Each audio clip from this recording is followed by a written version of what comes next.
En 2020, les fans de L'amour est dans le pré avaient fait la connaissance de Lucille et Jérôme. À l'époque, ils participaient à la 15e saison du programme champêtre de M6.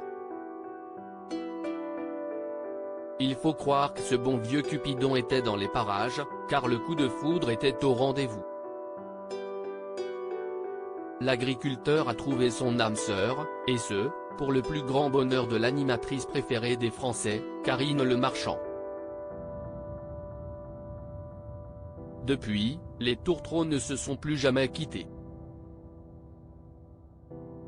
En 2021, ils sont d'ailleurs devenus les heureux parents de la petite Capucine.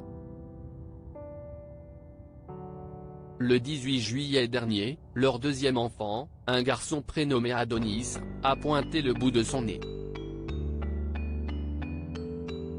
Ainsi, ils se retrouvent, de nouveau, à changer les couches, à donner le bain et le biberon, entre autres.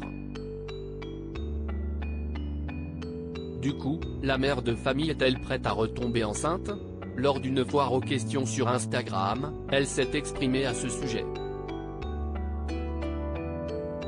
Lucille, Jérôme et leurs deux enfants @Instagram. Sa réponse très franche: Lucille et Jérôme sont amoureux comme au premier jour. Les jeunes parents ont d'ailleurs décidé de s'unir pour la vie devant leur famille et leurs proches en novembre dernier. En pleine lune de miel en Martinique, le couple a ensuite fait part d'une heureuse nouvelle, celle de l'arrivée d'un nouveau bébé dans la tribu. On le sait, la vie de parent n'est pas de tout repos et ce n'est pas l'ancienne candidate de la DP qui dira le contraire. Proche de sa communauté, elle a souvent évoqué ses dures journées et ses nuits agitées avec deux enfants en bas âge.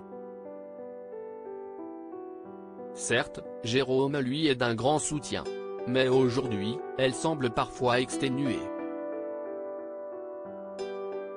De ce fait, un troisième bébé n'est pas d'actualité. Mais non. Il y a peu de chance, a-t-elle répondu à un internaute lors d'une FAQ organisée sur Instagram, le 7 septembre dernier. Lucille et Jérôme, un couple soudé. Le couple phare de la DP s'est construit une solide communauté au fil des années. Toutefois, les tourtereaux n'ont pas que des fans. Leurs détracteurs prennent d'ailleurs un malin plaisir à les critiquer, notamment au sujet du prénom de leur fils.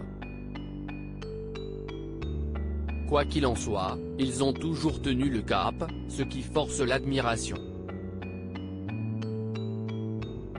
De plus, ils ont répondu à la haine par l'amour. Voilà un bel exemple à suivre.